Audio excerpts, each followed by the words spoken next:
করুণা কৃপা, সেই জন্য সকলেই তিনার শুকরিয়া বা কৃতজ্ঞতা জ্ঞাপনার্থে আমরা তিনারই শিখানো ভাষাটাকে একবার উচ্চস্বর উচ্চকণ্ঠ উচ্চারণ করি, সকলে বলি আলহামদুলিল্লাহ। তারপরে যে মহামানব জনাবে মোহাম্মদ রসুল্লাহ সাল্লাল্লাহু আলাইহি ওয়াসাল্লামের মেহনত পরিশ্রমের মাধ্যম দিয়ে একটা স্বচ্ছ এবং খুবই সরল দিন পেয়েছি, যে দিনটা রসুলের নিয়ে আসার পেছনে, দিনটা নিয়ে আসার পেছনে রসুলের বড় অবদান। এই অবদান, এই ঋণ আমরা টাকা পয়সা কোনো ধন দৌলত দিয়ে পরিশোধ করতে পারবো না, তবে তিনার আত্মার কল্যাণের স্বার্থে দুরুদ ও সালাম পরিবেশনের জন্য সকলেই আমরা একটা ছোট্ট দুরুদ পরিবেশন করি। সকল বলি সাল্লাল্লাহু আলাইহি ওয়াসাল্লাম। সর্বাগ্রে সভার যিনি সঞ্চালক বা পরিচালক, আমার পক্ষ থেকে শ্রদ্ধা জ্ঞাপন করছি স্টেজের আর অন্য বিশিষ্ট ব্যক্তিবার মুআজ্জাজ আসাতিজাই কেরাম এবং সম্মুখের শ্রদ্ধাভাজন ভাবাজীবন সমবয়স্ক ভাই, কচিকাচা স্নেহভাজন পর্দানসীনা শ্রদ্ধেয় মা বোন, মাইক মাধ্যম আমরা যারাই যেখান থেকে শুনতে পাচ্ছি সকলকেই আমার পক্ষ থেকে শ্রেণী মোতাবিক যথাক্রমে শ্রদ্ধা ভালোবাসা এবং সেনেসি জানিয়ে গুটিকা কথা আপনাদের মেজাজ ধৈর্য চাহিদাকে সামনে রেখে আলোচনা নিয়ে আসবো। আমাদের সকলকে আল্লাহ সবটাও যদি সম্ভব না হোক কিছুটার জন্য আমল করার এবং সেটাকে আমল বাস্তবায়ন করার আল্লাহ রাব্বুল আলামিন তৌফিক দান করে। সকল বলি আল্লাহুম্মা আমিন। এবং আমল করার টার্গেট নিয়ে শুনবো, জোরে বলি ইনশাআল্লাহ। আমরা আলেম ওলামাদের কাছ থেকে কিছু বক্তব্য শুনি, যেগুলো আলেম ওলামাদেরকে একটা সুযোগ দেওয়া হয় টাইম পাস করার। তার মধ্যে একটা বক্তব্য, আপনারা একটু মজলিসে মিলেমিশে বসুন, এ একটা সুযোগ দেওয়া হয়। আমার মনে হয় এখানে নতুন জালসা শুনতে এসেছেন এরকম মানুষ আমার মনে হয় কেউ নেই। একদম প্রথম ফার্স্ট, এটাই আপনার ফার্স্ট মজলিস, এরকম আমার মনে হয় কেউ এখানে আছে বলুন? নেই। কিন্তু প্রত্যেকটা আলেম, প্রত্যেকটা বক্তা যখন স্টেজে উঠে তখন কিন্তু এটা বারবার বলে থাকে যে আমরা একটু গুছিয়ে বসি, মিলে বসি, একটু জমে বসি। কিন্তু এতটা বলা সত্ত্বেও এই অবস্থা। আপনাদের অনুরোধ করছে, আবেদন করছে, এই যে বিক্ষিপ্তভাবে দু চারজন করে যে বসে আছেন, এটা সত্যি ইসলামিক সভার পরিবেশ নয়। আমাকে বলতে কষ্ট হচ্ছে, অনেক মুরব্বী বাবাজান, সত্যি মানে অনেক পিতৃ সমতুল্য ব্যক্তি, বয়স্ক মানুষ উঠে আসা বড় কষ্টকর, কিন্তু এটা অ্যাকচুয়ালি ইসলামিক সভায় চলে না। মানুষ মানে কি সংখ্যার দরকার নেই, কোয়ালিটিটা একটু দরকার। এই জন্য আপনি এবার এখানে বলে এখানে আসেন, এর সামনে কেন উঠলেন? যখন এর সামনে বসেন, এই এখানে উঠিস সামনে। এই বাবা আপনাদেরকে একটু বলছি আসুন। যখনই আমরা কোনো সভাতে যাব আমরা চেষ্টা করব যে আমার পেছনে জায়গাটা থাকবে, সামনে জায়গাটা থাকবে না। আমরা ফালতু মানে সময় নষ্ট করার সুযোগ দেব না। এই যে কথাগুলো বলছি, এতে একটা হয়তো কিছু হাদিসের অর্থ আপনারা শুনে নিতেন, এটা কোরআন আয়াত শুনে নিতেন। আমি ওই তিনজন বাবাজানকে বলছি একটু আপনারা উঠে আসুন, সামনে আসুন। এ বাবাজান আপনাদেরকে বলছি একটু উঠেন তো, একটু কষ্ট করুন। আপনাদের দুজনকে বলছি এখানে আসেন, একটু কষ্ট করুন। মাশাআল্লাহ। এই কচি, এই কচিরা এখানে না, ওদিকে বস, আপনি আসুন। মাশাআল্লাহ। আমি একটা আয়াত, ছোট্ট আর একটা হাদিস পড়েছি। আল্লাহর নবী জনাবে মুহাম্মদ সাল্লাল্লাহু আলাইহি ওয়াসাল্লাম এই হাদিসটাই চারটে এমন বিষয় আলোচনা করেছেন, যে চারটে বিষয় যদি আমরা সক্রিয়ভাবে পালন করতে পারি, আমাদের দুনিয়াতেও আল্লাহ সম্মান বাড়িয়ে দেবেন, পরকালও সম্মান বাড়িয়ে দেবেন। মিশকাতের হাদিসের মধ্যে আছে, অ্যাকচুয়ালি এটা তিরমিজির রওয়ায়াত। রাসূল করিম সাল্লাল্লাহু আলাইহি ওয়াসাল্লাম সাহাবীদেরকে জানতে চাইলেন, আমার দারজাত, বাবু মানুষের পজিশন কিসে বাড়ে, মান সম্মান কিসে বাড়ে, মানুষের ইজ্জত বা দরজা কিসে বাড়ে, মর্যাদা কিসে বাড়ে বলতে পারবে? সাহাবীদের কোনো বিষয় জানা থাকলেও বলতেন না, কারণ হয়তো কোনো নতুন তথ্য রাসূল দেবেন। এই প্রসঙ্গে সাহাবীদের একটাই উত্তর জানা ছিল, আল্লাহু ওয়া রাসূলুহু আ'লাম, আল্লাহ রাসূল বেশি ভালো জানেন। সাহাবীরা একই উত্তর দিলেন, আল্লাহ ওয়া রাসূলুহু আ'লাম, আল্লাহ রাসূল ভালো জানেন। তখন আমার নবী সাল্লাল্লাহু আলাইহি ওয়াসাল্লাম বলেছিলেন, আফজালুল আমাল, চারটে অত্যন্ত কোয়ালিটির আমল রয়েছে, যে চারটে আমল করলে তার দুনিয়া তো আল্লাহ সম্মান বাড়িয়ে দেবেন, পরকালও বলুন সম্মান বাড়িয়ে দেবেন। এই চারটে বিষয়কে নিয়ে ছোট্ট করে একটু আপনাদের কাছে আলোচনা। এক নম্বর, আল্লাহ নবী সাল্লাল্লাহু আলাইহি ওয়াসাল্লাম বলছেন, ইতামুত-তাম, গরিব, অসহায়, দরিদ্র, ক্ষুধার্ত ব্যক্তিদের খানা খাওয়ানো, তাদেরকে খাবার খাওয়ানো। আমরা হাদিসে আছে সে অনুপাতে অনেক আমল করি, কিন্তু কিছু জিনিস পদ্ধতিগত আমাদের দেশে রং ভাবে ভুল চালু হয়ে গেছে। একটা নমুনা দিয়ে খুব সহজে বুঝতে পারবেন। আমাদের দেশে দেখবেন ঈদের সময় ওই 1 মাস, 1.5 মাস, 2 মাস, 5 মাস, 6 মাস পর্যন্ত বাচ্চাদেরকে কোলে করে নিয়ে যায়। একটা প্লেটে চিনি থাকে, আগে 2-1 টাকা করে থাকতো, এখন একটু দাম বেড়ে গেছে মৌলভী সাহেবদের, তখন 10 টাকার কয়েন রাখে। ওই ঈদের নামাজ পড়ে যখন বের হয় তখন মৌলভী সাহেবের কাছে নিয়ে যায়, নিয়ে যে হুজুর আমার নাতনিকে হোক বা আমার মেয়েকে হোক বা আমার বোনকে হোক আমার ভাইকে একটু চিনি খায় দেন, তা বলে একটু মুখ মিষ্টি করে দেন, তাই বলে।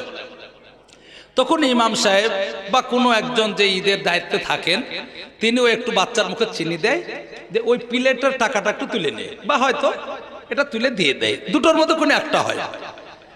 এটা ঠিক না ভুল বললাম? মুর্শিদাবাদ আছেন এটা।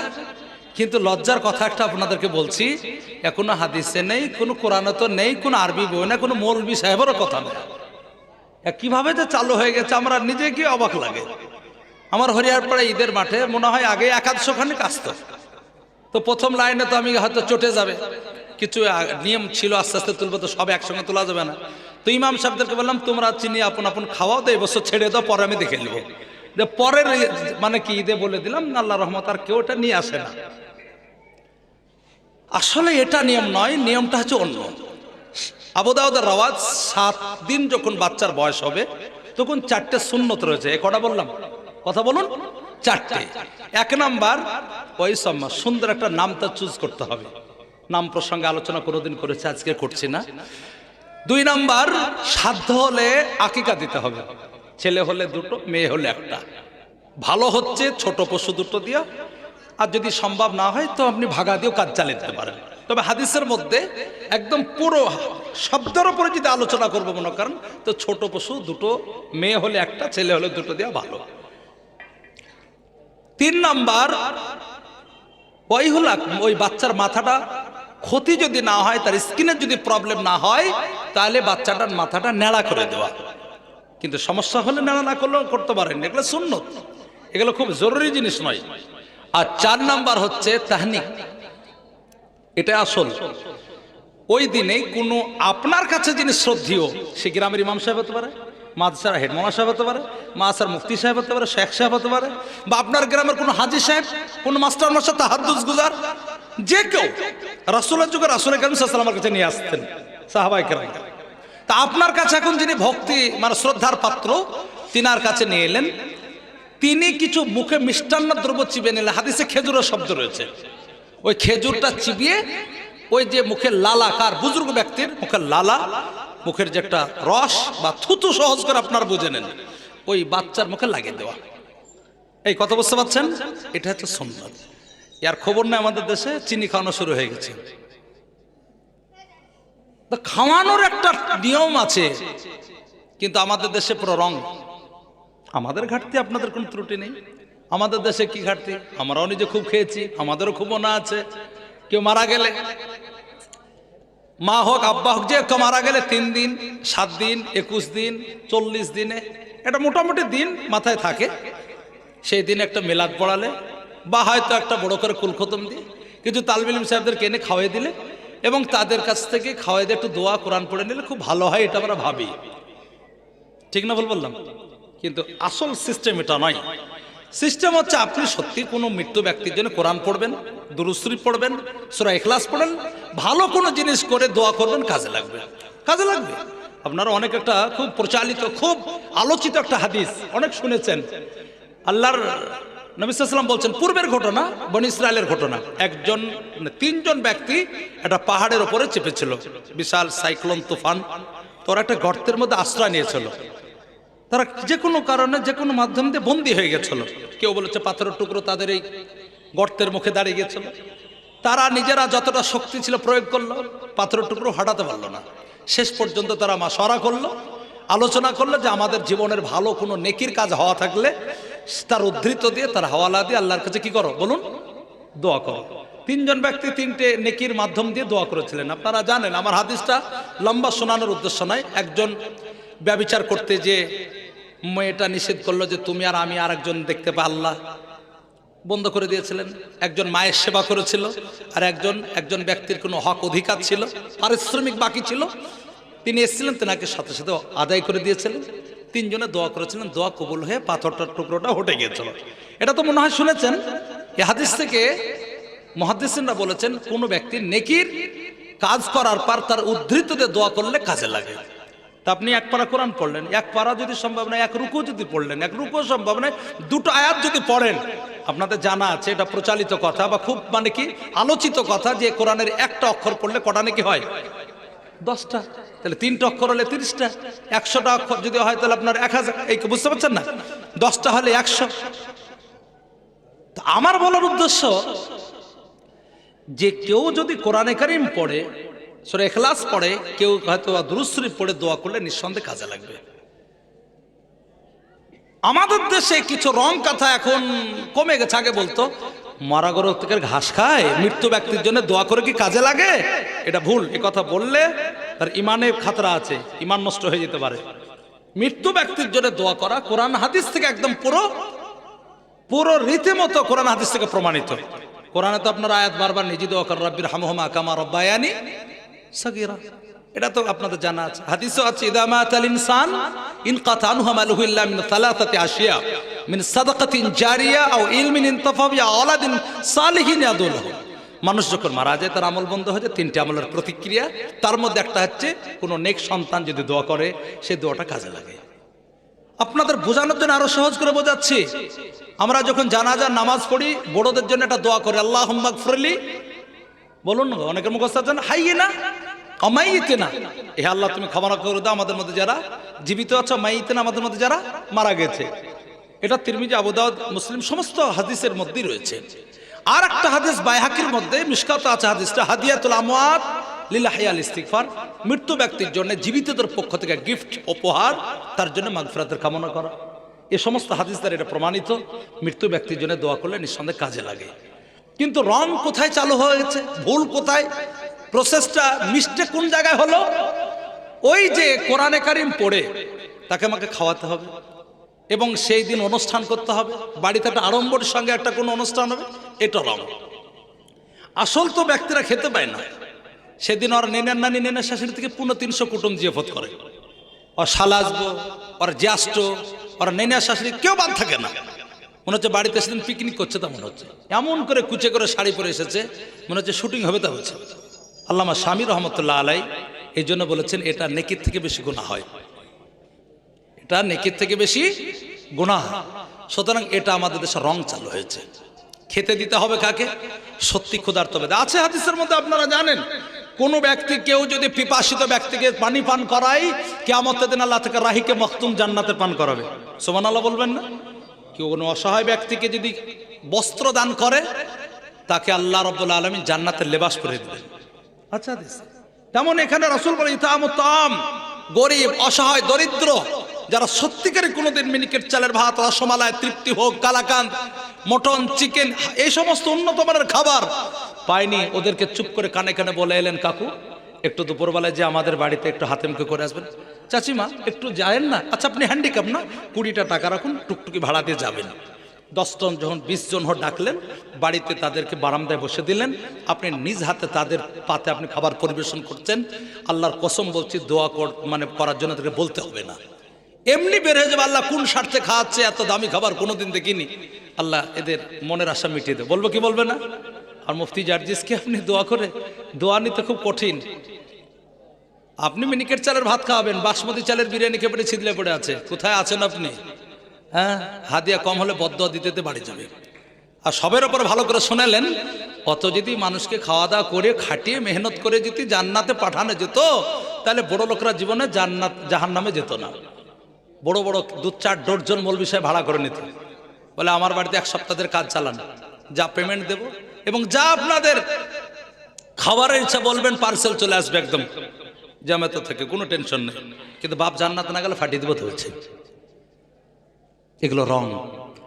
যে কোনো দিন চন্দ্রহাট মাসে চলে এলেন, হেড মাওলানা সাহেবকে জিজ্ঞেস করলেন যে হুজুর ছেলে কটা আছে আপনাদের? আমাদের 250 ছেলে বোর্ডিং এ, 300 ছেলে বোর্ডিং এ, 400 ছেলে, যখন যেরকম বললেন। আচ্ছা, আপনি মোটামুটি যতদূর সাধ্য হলো 50 কিলো মাংস, মিনিকেট চালের ভাত, 2টো মুগের ডাল, মশলার জন্য আপনি 2000 টাকা দিয়ে আজকে ছেলেদের খাওয়াই দাও। আল্লাহর কসম বলছি, ওই ছেলেদের আনন্দ দেখলে আপনি অবাক হয়ে যাবেন। মাদ্রাসায় যেদিন একটু ভালো খাবার হয়, একটু বিরিয়ানি, তাহারি হাবি যাবি, তো সেদিন মাদ্রাসার ছাত্রদের মনে হচ্ছে ঈদ হয়, তা মনে হয়। এই কি বলছি বুঝতে পারছেন? ওই রকম কোন আপনি অসহায় দরিদ্রদের খাওয়াবেন, আল্লাহ আপনার দুনিয়া তোমার। আর একজন গরিব মানুষ জীবনে কোনোদিনও পোলাও ভাত কাকে বলে খায়নি। গ্রামের হাজী সাহেব ওই রকম গরিবদেরকে ডেকে আজকে তোরা আমার বাড়িতে সবাই খাবি, পোলাও ভাত খাওয়ালো। ও যতদিন বেঁচে থাকবে হাজী সাহেবের শুধু নাম করবে। সত্যি পোলাও ভাত জীবনে দেখেছিলাম না, শুনেছিলাম, হাজী সাহেবের বাড়িতে খেয়েছি। ও মারা যাওয়ার পরে বলবে, বেঁচে থাকার সময় তো বলুন বলবে। এই জন্য কখনো কখনো গরিব অসহায় দরিদ্র এদেরকে আমরা খেতে দেব ইনশাল্লাহ বলুন। সুযোগ হয় না এলাকায়, বিশেষ করে এরকম প্রতিষ্ঠান থাকলে সুযোগটা বেশি হয়, সত্যিকারের সুযোগ হয় না। আপনি এখন ফকির খুঁজে বেড়াবেন, পাবেন না, সব আপন আপন খেতালে চলে গেছে। ও তোমার বাড়িতে এক পেট খাওয়ার থেকে আমার একটু ঘুরতে পারলে 300 টাকায় আছে দেয় বলে, পাবে না। এইরকম প্রতিষ্ঠান যদি থাকে এটা কপালের সৌভাগ্য। হাদিসে আছে যেখানে কোরআনে কারীম তেলাওয়াত হয় রহমত বর্ষণ হয়। হাদিসে আছে সাহাবী আল্লাহর নবীকে বলে, হুজুর আমি কোরআনে কারীম পড়ছিলাম আর পার্শ্বে আমার ঘোড়াটা ছিল শুধু ঠাঙ্গুলো তুলে ও টাঙ্গালা তড়ম তড়ম করে লাফাচ্ছে, বন্ধ করে দিলাম, লাফানো বন্ধ হয়ে গেল। আবার পড়ছে, আবার শুরু হয়ে গেল। আল্লাহ নবী সাল্লাল্লাহু আলাইহি ওয়াসাল্লাম বলছেন, আগো বন্ধ করলে কেন? হুজুর মন চাইছিল না, কিন্তু পাশে আমার বাচ্চাটা শুয়েছিল, ঘুমাচ্ছিল, হয়তো না আমার বাচ্চার উপর ঘোড়ার পাটা পড়ে আমার বাচ্চা আক্রান্ত হয়ে যাবে, এই জন্য বন্ধ করে দিলাম। আমার রাসূল বললেন, বাবু ওটা কোনো সমস্যা ছিল না, তুমি কোরআন যখন পড়ছিলে তখন রহমত বর্ষণ হচ্ছিল, তুমি দেখতে পাচ্ছিলে না, কিন্তু আল্লাহর অন্য মাখলুক ঘোড়াটা বলুন দেখতে পাচ্ছিল। এই জন্য যে গ্রামে মাদ্রাসা থাকবে, যে গ্রামে ছোট ছোট কচি কচি বাচ্চা ছেলেরা থাকবে, এটা কপালের সৌভাগ্য, এটা আপনাদের বিশাল বড় একটা পাওনা, বিশাল বড় আপনাদের জন্য সত্যি একটা ভাগ্য, ভালোর একটা পরিচয়। আল্লাহ যেন আমাদের এইরকম দামি কাজে অংশগ্রহণ করার তৌফিক দান করে। সকল বলে আল্লাহুম্মা আমিন, জোরে বলে আল্লাহুম্মা আমিন। 3 নাম্বার, যাতে আপনার দুনিয়া তো মান বাড়বে পরকালে। 2 নাম্বার, দুনিয়া তো মান পরকালে, সে কি? ইফশাউস সালাম, সালামটা বেশি বেশি প্রচার, সালামটা বেশি বেশি চালু রাখা। মজার একটা হাদিস শোনাচ্ছি, ইবনে মাজার মধ্যে রয়েছে, লা তাদখুলুল জান্নাতা হাত্তা তুমিনু ওয়া লাম তুমিন হাত্তা তাহাব্বু। তোমরা জান্নাতে যেতে পারবে না যতক্ষণ তোমরা কোয়ালিটির মুমিন না হতে পারবে। সাহাবীদের কাছে রাসূল বলছেন, বাবু তোমরা 16 আনা মুমিন হতে পারবে না যতক্ষণ তোমাদের নিজেদের মধ্যে ভালো আন্তরিকতা, মহব্বত, ভ্রাতৃত্ববোধ না গড়বে। তারপর আমার রাসূল বলছেন, বাবু এমন একটা প্রসেস বলে দিব যেটা আমলে বাস্তবায়ন করতে পারলে নিজেদের মধ্যে মহব্বত বাড়বে। সাহাবীরা বলেন, হুজুর কেন বলবেন না, বলুন। তখন রাসূল কারীম সাল্লাল্লাহু আলাইহি ওয়াসাল্লাম বলেছিলেন, আফশুস সালাম বাইনাকুম, তোমরা নিজেদের মধ্যে সালামটা বেশি বেশি চালু করো। দুর্ভাগ্যের কথা, বাঙালিদের মধ্যে এই সালামটার একদম রেওয়াজ, এর প্রথাই নেই, সালামের কোনো চর্চাই নেই। এখনো কিছু কিছু এলাকা আছে মৌলভী সাহেব চায়ের দোকানে যদি সালাম দেয়, কেউ উত্তর দিলেও আবার কেউ হাঁটু ঢাকতে ব্যস্ত, আবার কেউ বলছে হুজুর হ্যাঁ ঠিক আছে, মানে সালামের উত্তরই জানে না। সব থেকে ঘৃণার কথা কোন জায়গায় জানেন? লজ্জার কথা, কেউ বলছে হুজুর আমরা নামাজ পড়ি না, সালাম দেওয়া হবে, ও ভাবছে সালাম যদি দিয়ে দি গুনাহ হয়ে যাবে। তো আগেকার তুলনায় এখন মক্তবের মাধ্যম দিয়ে, এরকম মাদ্রাসাগুলোর মাধ্যম দিয়ে, দাওয়াত তাবলীগের মাধ্যম দিয়ে, এখন সোশ্যাল মিডিয়ার মাধ্যম দিয়ে একটু সালামের পরিবেশটা তৈরি হচ্ছে। কিন্তু লজ্জার কথা কি জানেন? বাইরে ভিতরে ঢোকে নেই, বাড়িতে আব্বাকে নাই, মাকে নাই, বোনকে নাই, ভাইকে কাউকে সালাম দেন। বলে কেন? বলে হুজুর খুবই লজ্জা লাগে। বলে কেন? লজ্জা লাগে। কিন্তু ওই ভাইয়ের সঙ্গে জমি জায়গাকে কেন্দ্র করে ঝামেলা হবে, এক নিঃশ্বাসে 3 বার গালি দিবে, একটু লজ্জা লাগে না? কিন্তু আসসালামু আলাইকুম শব্দটা বলতে বলুন লজ্জা লাগে। আর একটা আশ্চর্য তথ্য শোনাচ্ছি, এখন মুফতি জার্জিসের বক্তব্য শুনে মনে মনে যা করেছে আজ থেকে সালামটা দিব। রাত্রি 11টার দিকে বাড়ি যাচ্ছে, জালসা টালসা শোনার পরে টকটকের আওয়াজ, স্ত্রী গেটটা খুলে দিয়েছে, আসসালামু আলাইকুম। স্ত্রী বলছে, তুমি কবে থেকে মৌলবি হেলে দিয়েছে? আগে তো আমাদের, কিন্তু হাদিসে আছে যে বাড়িতে সালাম দিয়ে প্রবেশ করবে সেই বাড়িতে শয়তান কোনো কুচক্রান্ত করতে বলুন পারে না। আল্লাহ নবী সাল্লাল্লাহু আলাইহি ওয়াসাল্লামের সুন্নতটাকে আমরা আদর করে পালন করবো ইনশাল্লাহ বলুন। এই জোরে বলুন ইনশাল্লাহ। সব থেকে বাঙালিদের মধ্যে বেশি ঝগড়া, হিংসাত্মক মনোভাব, একে অপরের মধ্যে মনোদ্বন্দ্ব, একে অপরকে কি করে ডাউন করব, নিজেদের মধ্যে হিংসা ভাব, চায়ের দোকানে পরচর্চা, পরনিন্দা, গীবতের মধ্যে ব্যস্ত। তার মূল একটা কারণ হচ্ছে সালামের ঘাটতি। ছোট্ট করে আপনাকে বোঝাচ্ছি, রাত্রিতে চন্দ্রহাটে আপনার ওই টেকপাড়ার মোড়ে হয়তো কোনো রকমের চায়ের দোকানে কথা কাটাকাটি করতে করতে ঝগড়া হতে যাচ্ছিল। দুজন শান্তিপ্রিয় মানুষ দুজনকে থাপ্পড় মেরে তাড়িয়ে দিল। এরা ভালো মানুষ, এদের আল্লাহ নেকি দিবে। কিন্তু আমাদের দেশে এই মানুষের প্রচন্ড অভাব। এই মানুষের প্রচন্ড অভাব, বরং এখন উস্কানি দেওয়া মানুষ বেশি।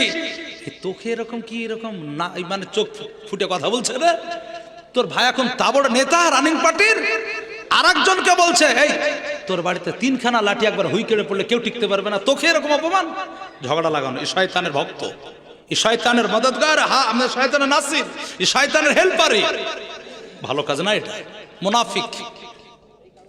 এই দুজন বাড়ি চলে গেল, ঝগড়া হতে দিল না, দুজনের কাছে শয়তান গিয়েছে, একদম সরাসরি শয়তান গিয়েছে, যে এরকম পিন করছে যেগুলো শোনাচ্ছিলাম সকালবেলায়। কি ব্রেনে আছে না আছে সব ঠিক আছে, কিন্তু দুজনেই ফজরের নামাজ পড়তে আসছিল, একজন উত্তর সাইড থেকে তো দক্ষিণ সাইড থেকে, কিংবা নামাজ পড়ে না, দুজনে চায়ের দোকানে চা পান করতে আসছিল, একজন এই টাকপাড়ার দিক থেকে, একজন যাচ্ছিল এই সাইড থেকে। ওর জানা আছে এক মুসলিম অপর মুসলিমকে দেখা হলে কি দিতে হয় বলুন? সালাম দিতে। রাত্রে কি ঝগড়া কি দ্বন্দ্ব সব ব্রেনে থাকা সত্ত্বেও রাসূলের সুন্নতের উপর আমল করতে হবে। দ্বিতীয় পক্ষ যখন সালাম পেয়ে গেছে, রাসূলের আর একটা হাদিস, হাক্কুল মুসলিম আলাল মুসলিম খামস, এক মুসলিম অপর মুসলিম অফি রিওয়ায়াতিল উখরা সিত্তুন, এক মুসলিম অপর মুসলিমের উপর 5টা অধিকার রয়েছে, তার মধ্যে একটা হচ্ছে রদ্দুস সালাম। কেউ যদি সালাম দেয় তার সালামে কি দিতে হয় বলুন? উত্তর দিতে হয়, জবাব দিতে হয়। দ্বিতীয় পক্ষ বলছে ওয়ালাইকুম সালাম। ও বাবা, এই রাত্রিতে যে ঝামেলার কারণে একটু মনে গ্লানি, একটু দ্বন্দ্ব তৈরি হয়েছিল, সেটা থাকবে না, দূর হবে বলুন? আর যদি মুসাফা হয় আর মহব্বত বাড়বে কি বাড়বে না? এত সুন্দর একটা কালচারকে আমরা হাতছাড়া করেছি গো। আজ থেকে সালামটা বেশি বেশি চালু করবো। জোরে বলেন ইনশাআল্লাহ, আর একটু জোরে বলেন ইনশাআল্লাহ। সকলে হাত তুলুন, আজকের বাড়ি যাবো সালাম দিয়ে বাড়িতে ঢুকবো ইনশাআল্লাহ। বলুন হাত তুলুন, আল্লাহ আপনাদের কবুল করুন, সকলে বলে আল্লাহুম্মা আমিন। 3 নাম্বার আজকের বক্তব্যের মূল টপিক লিনুল কালাম অফি রিওয়ায়াতিল উখরা তিবুল কালাম। দুটো শব্দ আছে, নম্রতা ভদ্রতা সঙ্গে কথা বলা, আবেগে নয়, উচ্ছ্বাসে নয়, কর্কশ ভাষায় নয়, অহংকারে নয়, অহমিকার সঙ্গে নয়, মেজাজ তুঙ্গে করা নয়। যত নম্রতার সঙ্গে কথা বলবেন তত আল্লাহ আপনার মান সম্মানকে বাড়িয়ে দেবে। হাদিসে আছে রাসূল সাল্লাল্লাহু আলাইহি ওয়াসাল্লামের সবথেকে প্রতিষ্ঠিত হওয়ার যেটা চাবিকাঠি ছিল, রাসূল পৃথিবীতে এতটা যে প্রভাব বিস্তার করেছিলেন, তার কয়েকটা মানে কি মূল চাবিকাঠির মধ্যে এটাও একটা, আহসিন মানাসাকা ওয়াফু আম্মান জালামাকা, যে তোমার সঙ্গে দুর্ব্যবহার করবে তার সঙ্গে তুমি ভালো ব্যবহার করো, আর তোমার উপরে যে জুলুম অত্যাচার করবে তাকে তুমি কি করে দাও, ক্ষমা করে দাও। কত আলেম আমাদের মুখ থেকে শুনেছেন গো বক্তব্য, কিন্তু যত এই সম্পর্কে আলোচনা হয় তত জাতি আরো উগ্র মেজাজ, আরো তীক্ষ্ণ, আরো অহমিকা, আরো অহংকার যুক্ত মেজাজ তৈরি হচ্ছে। সাহাবীদেরকে নিয়ে ভাবে মসজিদে দিন শেখাচ্ছেন, শুনবেন ভালো করে। একজন বাদাবী, গ্রামগঞ্জের অশিক্ষিত, মূর্খ, সজাগ নয়, সচেতন নয়, একদম মানে কি আনপড়, একদম অশিক্ষিত, যার মধ্যে জ্ঞান বুদ্ধি কিচ্ছু নেই, একজন অমুসলিম মসজিদে এসেছে, দাঁড়িয়ে দাঁড়িয়ে পেশাব। একটা হিন্দুদের মসজিদে, কোন হিন্দুদের মন্দিরে কোন হিন্দু যদি পেশাব করে রাগ হবে না? আর মুসলিম যদি করে একটু পিক আপটা বাড়বে। একজন মুসলিমের মসজিদে মুসলিমই যদি পেশাব করে রাগ হবে, আর অন্য কেউ যদি বলুন, তাহলে আর একটা কিন্তু পিক আপ বেড়ে যাবে। মসজিদে পেশাব করছে, সাহাবায়ে কেরামরা মসজিদে বসে আছেন, এই রাগ হবে কি হবে না? কিতাবুত তাহারাত হাদিসটা রয়েছে মিশকাতের মধ্যে। মসজিদ পাকা জায়গাতে পেশাব পড়ে গেলে পাক কি করে করতে হয়, এটাকে মানে কি প্রমাণ করতে যে হাদিসটা নিয়ে আসা হয়েছে। আল্লাহ নবী সাল্লাল্লাহু আলাইহি ওয়াসাল্লাম এর সামনে, সাহাবীদের সামনে পেশাব, সাহাবীরা সাথে মা মা এই পেশাব বন্ধ কর বলে উগ্র মেজাজ নিয়ে পেশাব বন্ধ করার মানে কি টার্গেট। রাসূল বলছেন পেশাব করতে দাও, লা তাজারমুহু, ওকে ভাবে জ্বালাও না, ছেড়ে দাও, পেশাব হয়ে যাক।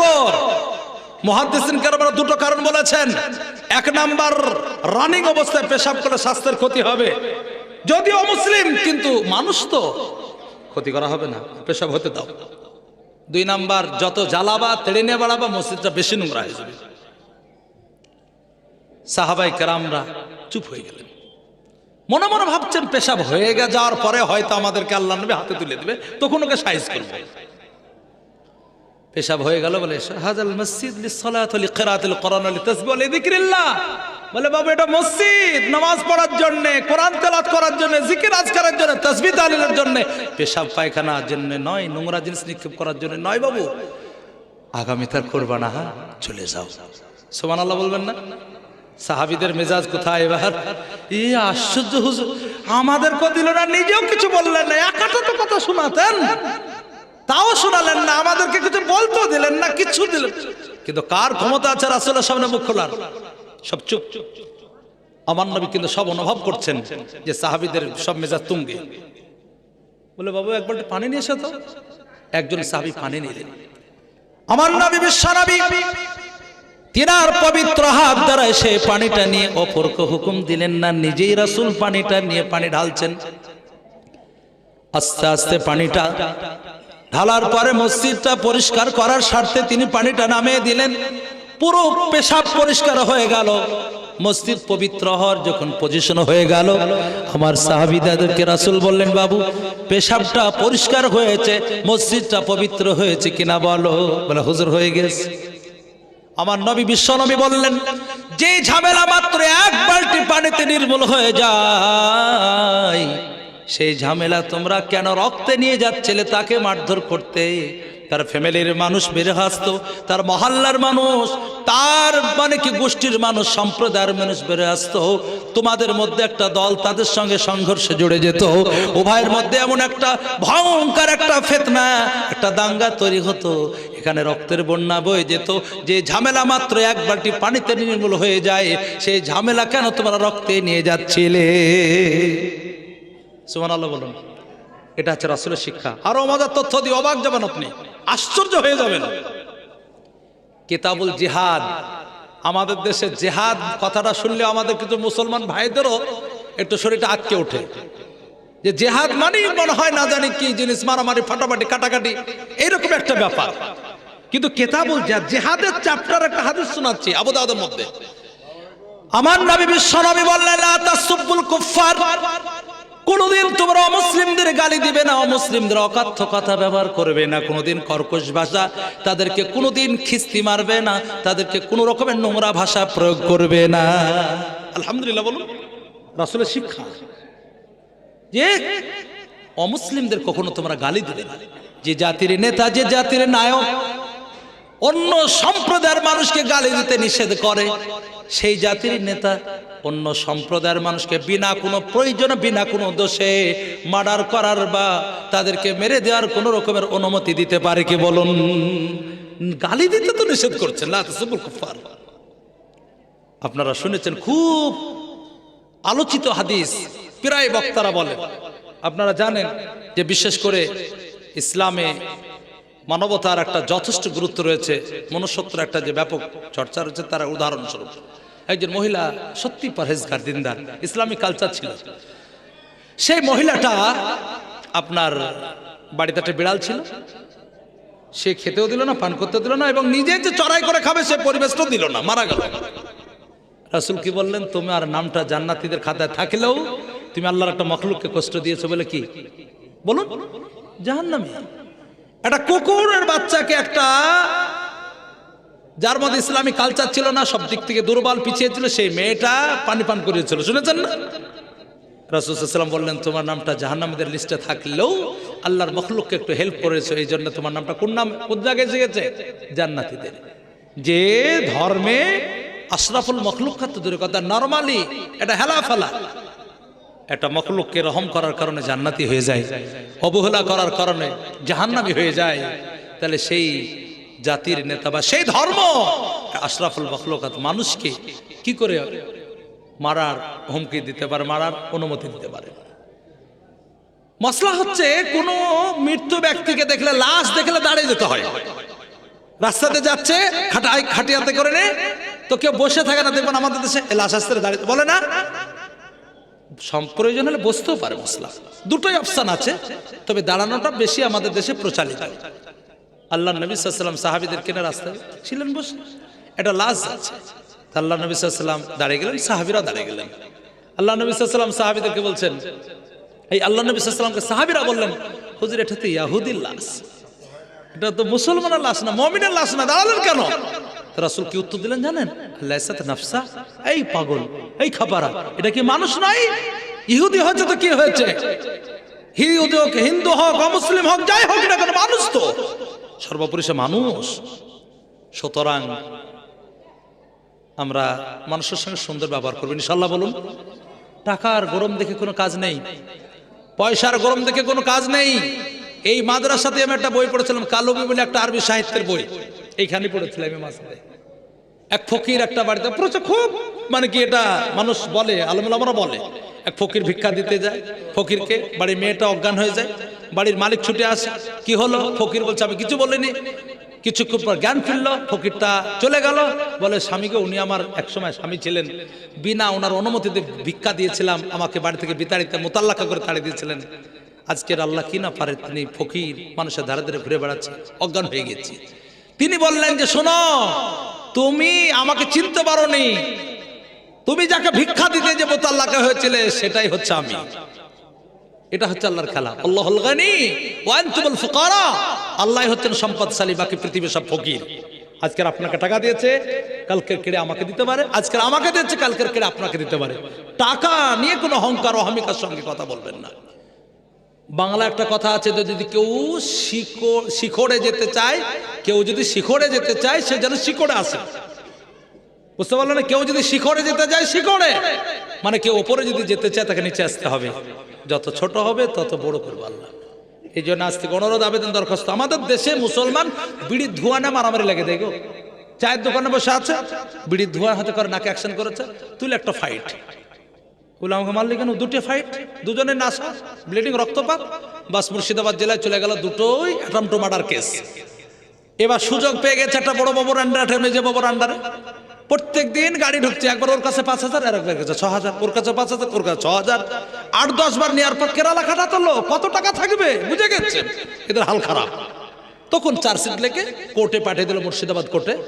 দুই মাথা মোটা দুটো উকিল ধরেছে, বলে স্যার আমরা তো বাইরে খাটালো, বাইরে খাটতে যাব, যেদিন যেদিন ডেট পড়বে বলবেন, আপনার ফোন পে টাকা পাঠিয়ে দেবো। এ হচ্ছে মাথা মোটা জাতির অবস্থা। বিড়ি ধুয়ে না মারামারি, ধৈর্য নেই, সহ্য নেই, নম্রতার সঙ্গে কথা নেই, আবেগে উচ্ছ্বাসে সামান্য একটু জিনিস নিয়ে গ্রাম অশান্তি, জমির আলের পানি দিয়ে আনে মাথা ফাটে দেয়, মার্ডার হয়ে পড়ে থাকে। আফসোস, ওয়া ইয়াকতুল মুমিনান মুতাআম্মিদান ফাজাযাউ জাহান্নাম খালিদিন ফিহা গাদিবাল্লাহু আলাইহিম ওয়া আ'আদ্দা লাহুম আযাবান আলীমা। সিবাবুল মুসলিমি ফুসুক ওয়া কিতালু কুফর, মুসলমানকে গালি দাও ফাসিক, মার্ডার করে দাও কাফিরের মতো। কেউ ইচ্ছাকৃত মুমিনকে যদি মারে, 4টে শাস্তি কোরআনে তার জন্য বলা আছে। সুতরাং আল্লাহ আমাদেরকে সঠিক জায়গায় অবস্থান করার তৌফিক দান করুন, সকলে বলে আল্লাহুম্মা আমিন। মানুষের মান বাড়বে। 3 নম্বর, ওয়াসসালাতু ওয়ান-নাস নিয়াম, সবাই যখন ঘুমায় ওই মুহূর্তে আপনি আল্লাহর কাছে দাঁড়িয়ে পার্সোনালি কিছু কথা বলার জন্য গেলেন, কোন নামাজ গো? তাহাজ্জুদের নামাজ। রাসূল সাল্লাল্লাহু আলাইহি ওয়াসাল্লামকে জানতে চাই, এই দোয়া আসমা সবথেকে দোয়া কবুল কোন টাইমে হয় হুজুর? তো বলে ফি জাফিল আখির ফি দুবুর সালাতুল মাকতুবা, তাহাজ্জুদ রাখতের সময় আর 5 ওয়াক্ত ফরজ নামাজের পরে। সুতরাং আমাদের যদি ক্যাপাসিটি থাকে, সাধ্য হয়, সম্ভব হয়, 2 রাকাত হোক, 4 রাকাত হোক, 6 রাকাত হোক, 8 রাকাত হোক, পারলে ডেলি, নাহলে সাপ্তাহিক, নাহলে মান্থলি, নাহলে রমজান মাসেও কমসে কম একটু রাত্রি জাগরণের অভ্যাস তৈরি করবেন ইনশাআল্লাহ। 4 নম্বর রাসূল করিম হলো কি, 1 নম্বর আপনার বিশেষ করে কি বলেছি, গরিব আশাকে খানা খাওয়ানো, 2 নম্বর সালামটা প্রচার করা, আর 3 নম্বর নম্রতার সঙ্গে কথা বলা, আর 4 নম্বর কি, সবাই ঘুমাচ্ছে ওই মুহূর্তে পারলে একটু আল্লাহর কাছে পার্সোনালি সাক্ষাৎ করতে যাওয়া, মুলাকাত, মুনাজাত, কথা হবে, আপনি বলবেন আল্লাহ উত্তর দেবে, এরকম। আল্লাহ যেন আমাদের সকলকে এই 4টা বিষয়ের উপর আমল করার তৌফিক দান করে, সকল বলে আল্লাহুম্মা আমিন। আপনাদের বড় সৌভাগ্যের বিষয়, আমার কিছু বলার মানে কি প্রয়োজন রাখে না। চন্দ্রহাট মাদ্রাসা কতই না উন্নতির দিকে এগিয়ে গিয়েছে। আমরা যখন পড়তাম তখন সামান্য এই সাইডে একটা বিল্ডিং ছিল, আর এখানে ছোট্ট একটা বডি, আর এখানে টালির ঘর একটা ছিল শেষের দিকে। আল্লাহ রহমতে এখন কতই না আজকের উন্নতি, 4 সাইডে গেট থেকে শুরু করে সাইড পুরো, সেদিকেও ফ্যামিলি কোয়ার্টার, মসজিদ কত সুন্দর। আল্লাহ মাসাকে কবুল করুক, সকল বলে আল্লাহুম্মা আমিন। আমি না হলে যদি যা জালসা করি, মোটামুটি আমি 50% জালসায় একবার চন্দ্রহাটে নামলি, বিশেষ করে এলাকায় এলে তো বলি যে আমি বাংলায় একটা মাদ্রাসাতে পড়েছি, সেটা চন্দ্রাল একটাতে, আর কোনো মাসে পড়িনি। তো বিশেষ করে আপনাদের এই মাসার সঙ্গে যেভাবে মহব্বত শুরু থেকে আছে, গত কয়েকদিন আগে আমি এই সল্লাপাড়াতে জালসা করলাম, দেবপুরের পাশে সল্লাপাড়া। আমি বলছিলাম এখানকার কথা, নতুন শুরু করেছে ওরা মাদ্রাসা, মুফতি মুখলিসুর রহমান মাসিনা বাজন। তো হুজুর কিছু বললেন এখানকার মানুষকে, আপনি মাদ্রাসা কিভাবে তৈরি করতে হয়। তো আমি এখানকার কথাই তুলে ধরলাম, নন্দা কিভাবে মানে হাড়ি ভাঙার মানুষ দিয়েছে, কিছু নাই, কফি এনে আমাদের একবারই চাচা মারা গেছে, আল্লাহ জান্নাতবাসী করুক, কফি এনে দিয়ে দিত যে বাটারা তোমরা রান্না করে খাবো। আমাদের হামিনা নানি, আমার মনে আছে বিশেষ করে আল মারহুম হযরত ইলিয়াস রহমতুল্লাহ আলাইহি আমার হুজুর এসে গেছেন, হাড়িতে পানি ফুটছে, চাল নেই, হুজুররা বেড়ে গেলেন, তিনজন হুজুর খুবই মেহনত করেছেন, তখন আল্লাহর পেয়ারা হয়ে গেছেন দুজন, আল্লাহ জান্নাতবাসী করুক, হযরত হাফেজ রফিউল সাহেব রহমতুল্লাহ আলাই, হযরত ইলিয়াস রহমতুল্লাহ আলাই, আল্লাহ এনাদের কবরটাকে নূরে নূরান্বিত করে দেখ, সকল মিলে আল্লাহুম্মা আমিন।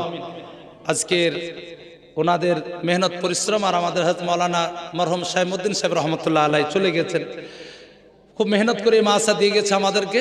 আমরা বিশেষ করে এই মাদ্রাসার পাশে যখন থেকে আপনারা আছেন আমার জানা আছে, মহব্বত আছে, এখনো থাকবে ইনশাআল্লাহ। হযরত আসবেন, আমি বেশি লম্বা আলোচনা করছি না, কারণ আমাদের অনেক বক্তা, আমি তো মানে অ্যাকচুয়ালি বক্তা হিসেবে আসিনি, আমি এসেছি এই মাদ্রাসার একজন ছাত্র হিসাবে, আমি বক্তা হিসেবে আসিনি, আমি ছাত্র হিসাবে এসেছি।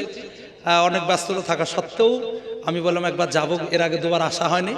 তো আপনাদের কাছে অনুরোধ, আবেদন, দরখাস্ত, যতদূর সম্ভব হবে উদার চিত্তে আমরা এই প্রতিষ্ঠানের জন্য আজকের সামিল হব ইনশাআল্লাহ। বলুন, সুযোগ হলে আগামী 15 ডিসেম্বর জলিলা মাসায় যাবেন। অনেক অসুবিধা সম্মুখীন হলাম, গত 18 নভেম্বর ডেট ছিল জালসার, পরিস্থিতির কথা আপনারা সকলেই শুনেছেন।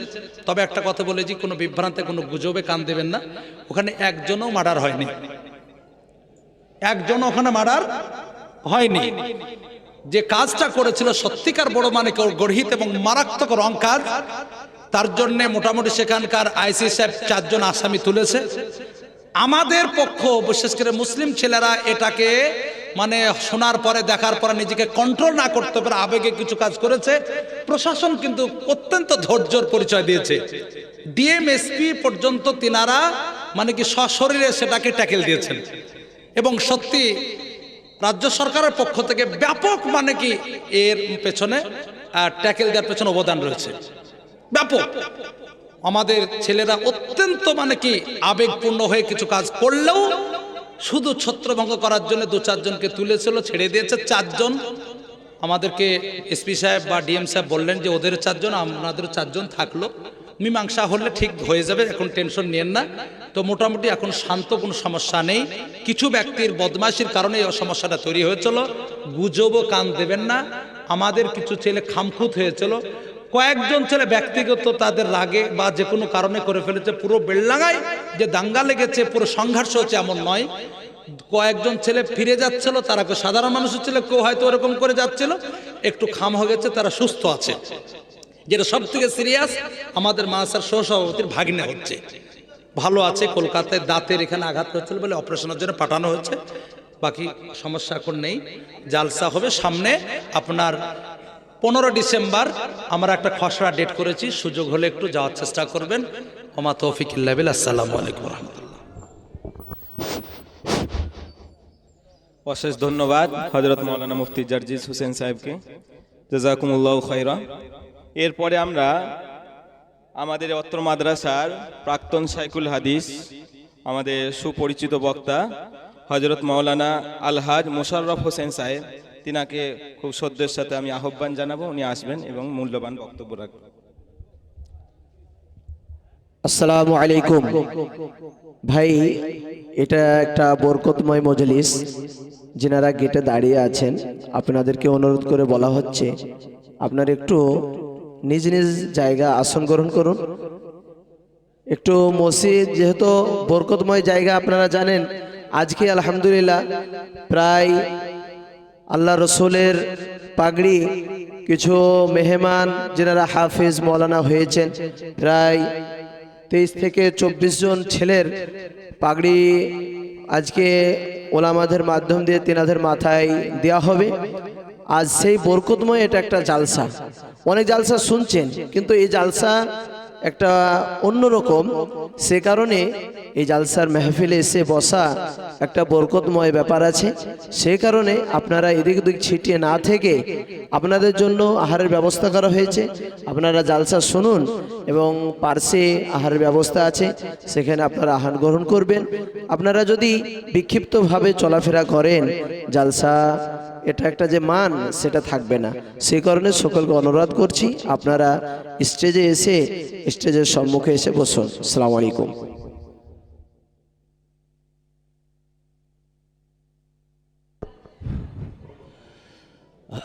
अस्सलामु अलैकुम नहमदुहु व नुसल्ली अला रसूलिहिल करीम अम्मा बाद फ़अऊज़ु बिल्लाहि मिनश शैतानिर रजीम बिस्मिल्लाहिर रहमानिर रहीम मन अमिला सालिहान मिन ज़करिन अव उन्सा व हुवा मुमिन फला नुहियन्नहु हयातन तय्यबा वला नजिज़ियहुम अजरहुम बिहसनि मा कानू यअमलून वक़ाल अल्लाह ताला फ़ी मौज़िन आख़र मन अअरज़ अन ज़िक्री फ़इन्न लहू मईशतन ज़न्का सदक़ल्लाहुल अज़ीम। समस्त हामदनात प्रशंसा एकमात्र आल्लाह रब्बुल आलामीনের জন্যই। তারপর আমাদের সকলের প্রিয় নবী মুহাম্মদুর রাসূলুল্লাহ সাল্লাল্লাহু আলাইহি সাল্লামের প্রতি অগণিত আল্লাহর রহমত বর্ষিত হোক। জোরে বলে আল্লাহুম্মা আমিন, জোরে সোরে বলে আল্লাহুম্মা আমিন। তারপর নির্বাচিত সম্মানিত সভাপতি সাহেব, ওলামায়ে দ্বীন, দিনদার ইমানদার, উপস্থিত মুসলমান ওয়াজিরা ভাইয়েরা, পর্দানশীনা মা বোনেরা, সকলকে শ্রেণীমতে শ্রদ্ধা, স্নেহ, ভালোবাসা, ভক্তি জানি। আমি মোশাররফ হোসেন অল্প টাইম 40 মিনিট মতো, তারপরে আজান হবে। এই টাইমের মধ্যে কিছু কথা বলা আল্লাহ সুযোগ দিলে বলবো, তবে যেন বলনেওয়ালা সুন্নেওয়ালা উভয়কে আমল করার তৌফিক দান করে আল্লাহুম্মা আমিন। জোরে সোরে বলে আল্লাহুম্মা আমিন। কথা হচ্ছে এটা হলো মাদ্রাসা। এই মাদ্রাসায় বহু টাকা খরচ করে বিল্ডিং তৈরি করা হয়েছে এবং এই মাদ্রাসায় অনেক শিক্ষক আছেন, ছাত্র আছে, বছরে হয়তো কোটি টাকা খরচ হয়। আর আজ নয়, বহুদিন থেকেই চলছে এই মাদ্রাসা একটা। এই মাদ্রাসা চালানোর উদ্দেশ্য কি? উদ্দেশ্য থাকতে হবে না, হবে না?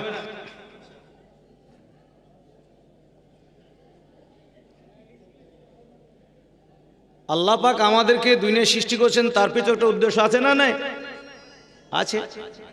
সৃষ্টির সেরা মানুষ হিসেবে আল্লাহ আমাদের তৈরি করেছেন, তার পিছনে আল্লাহর উদ্দেশ্য আছে না? নাই। সে উদ্দেশ্য কি গো?